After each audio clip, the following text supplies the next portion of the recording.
All right, we have Chukwudi Okoli Ubaja with us this morning. Chukwudi, good morning to you, sir. Good morning, Yeri. How are you doing? Very well. And you? Like your colors. Victor, Good Thank morning. you. You're pairing up solidly. Thank you. How are you doing?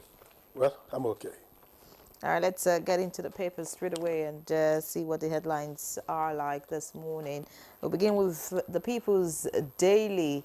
The People's Daily this morning leads with Constitution Amendment. Reps approve independent candidacy. That's the lead story here. Above that, we have PDP crisis. Senate caucus speaks Tambuwal, Dixon, Aliero, others to meet party leadership. And weak Naira can boost exports, make Nigeria competitive, says Cardoso. That's right here. You can pick up a copy of the People's Daily, page 9. Will guide you on that story. And below the picture story, we have Don't Allow Ruling Party Stifle Democracy, Cripple Opposition, Marking Day Task Media.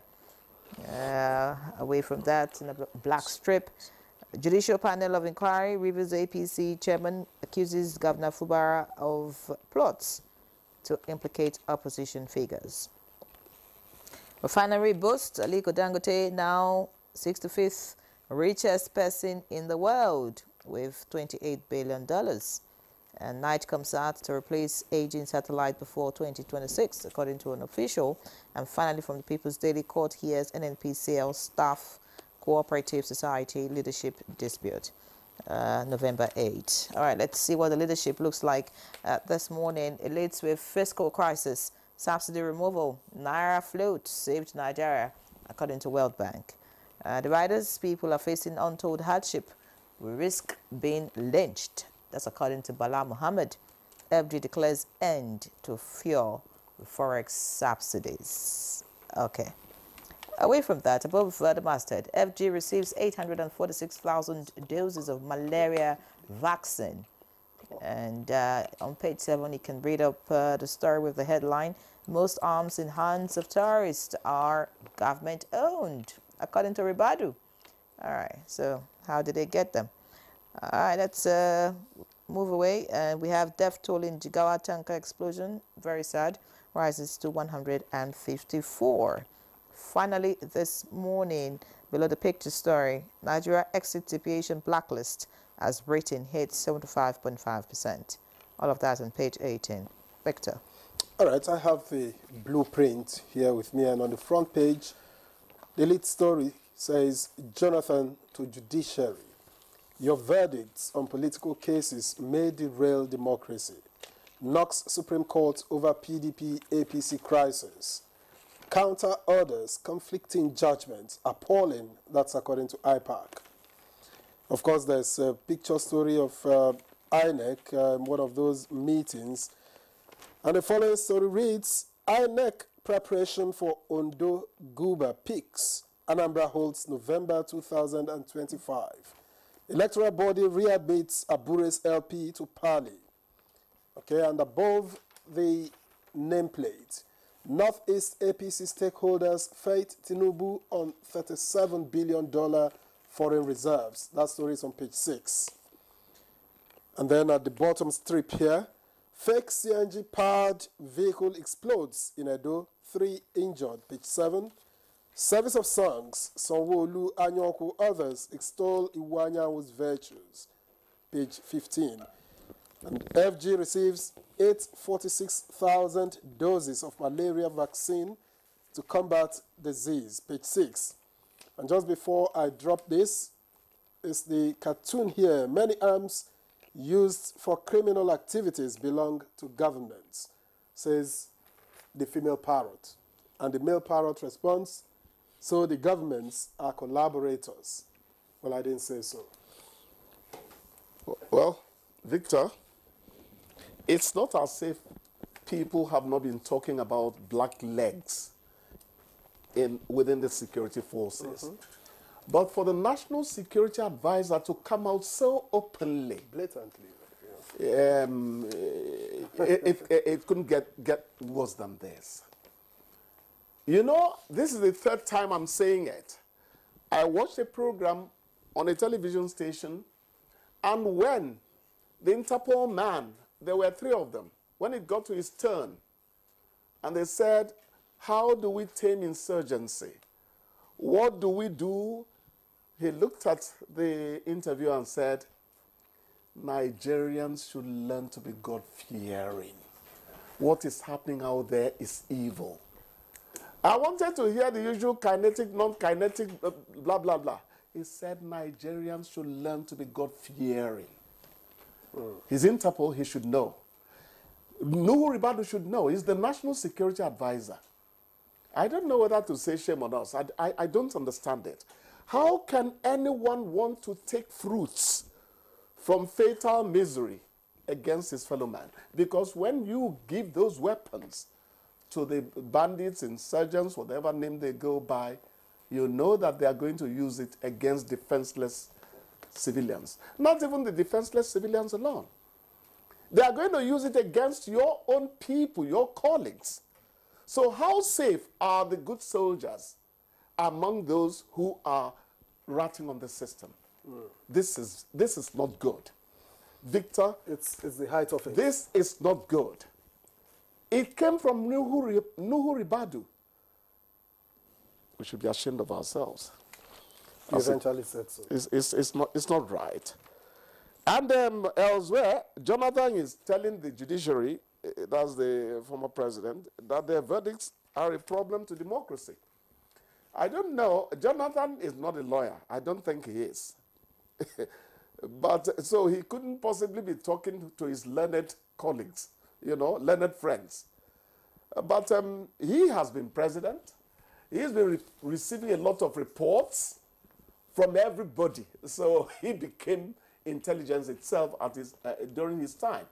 I'm sure that past presidents still have people who can reliably inform them about things happening within the polity. But you don't have to be a past president. You don't have to be privy to top, certain details to see conflicting judgments. Well, if you just see it there. If you and I... That this court here says this and another court at the same level says that. The problem is that we can't afford to be categorical, you and I, because we didn't read law.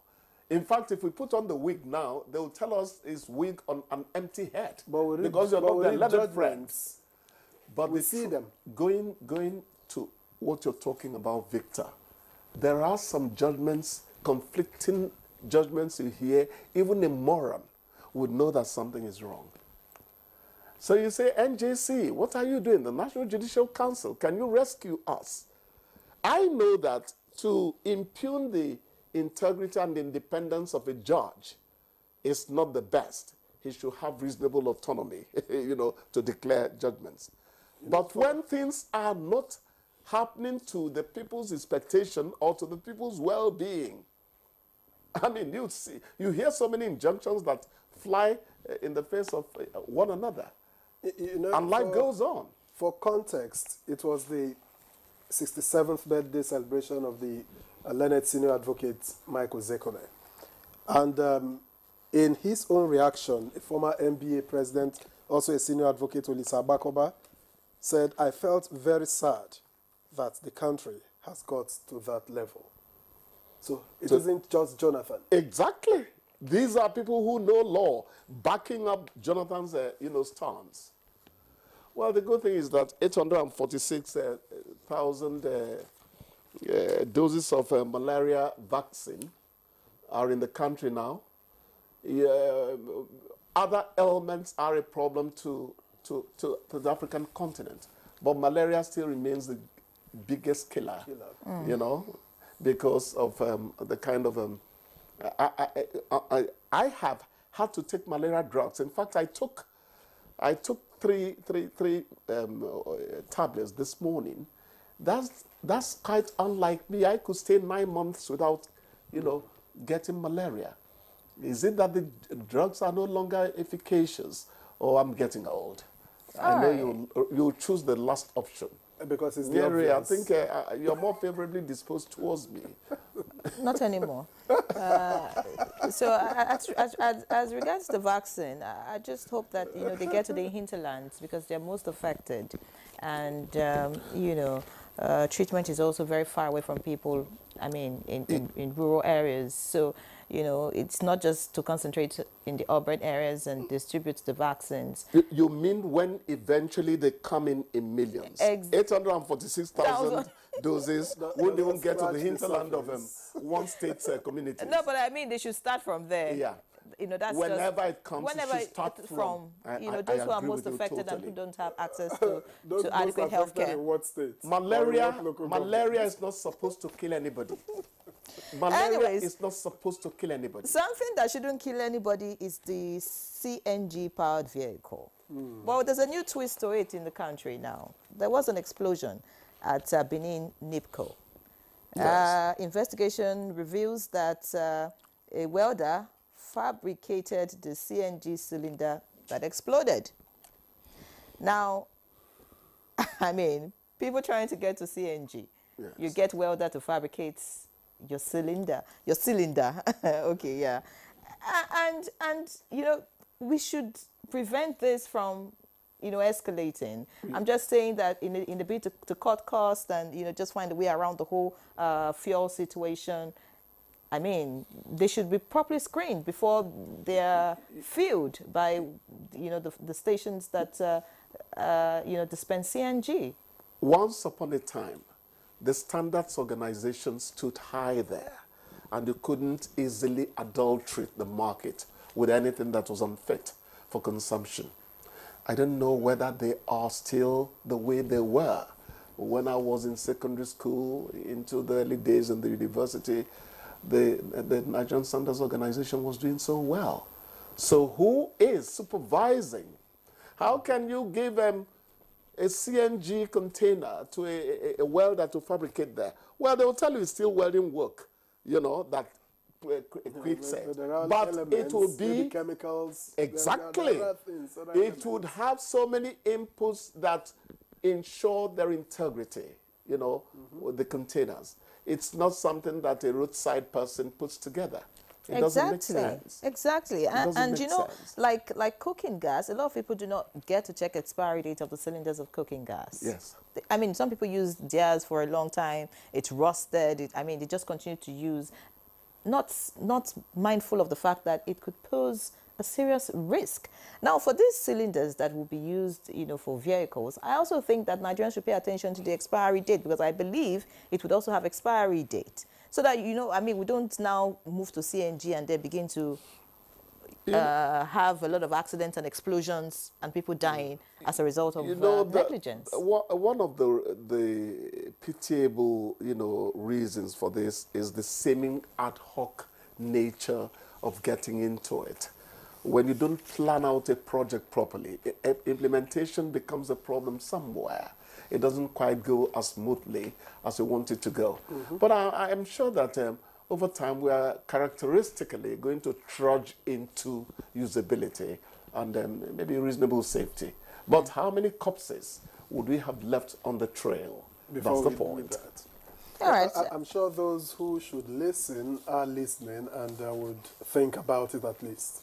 Yeah. All right, think about it. Maybe we should commend the First Lady. So much effort these days. I don't know if you've been following the news. She was in Borno yesterday, again, to support the victims of the flood.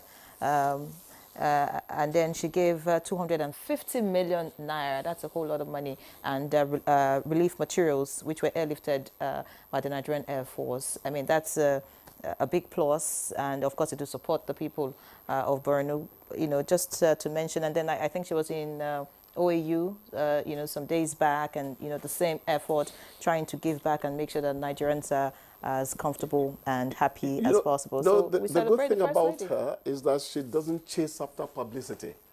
Oluremi Tinubu has nice manners. There are three of them I admire. Oluremi Tinubu, Obasanjo's wife, the one that died, then Stella, then Mariam Babangida. I will never forget these women. Ladies of class. They had courage, you know? So anytime I hear Oluremi Tinubu talk, when she was a senator, you could see that she was a most, you know, well-behaved person in terms of her utterances. It gets some people who get better home training. That's the point. All right, home training. it would always expose itself. Let's leave the conversation on newspaper review at this point. Many thanks, Chukudi, for joining us. Thanks a See you lot. next week. And thank God it's Friday. Thank God it's I wonder Friday. what your plans Do you have are. fuel? Do you have fuel in your car to have Malaria fun? knocks on my door. I feel it.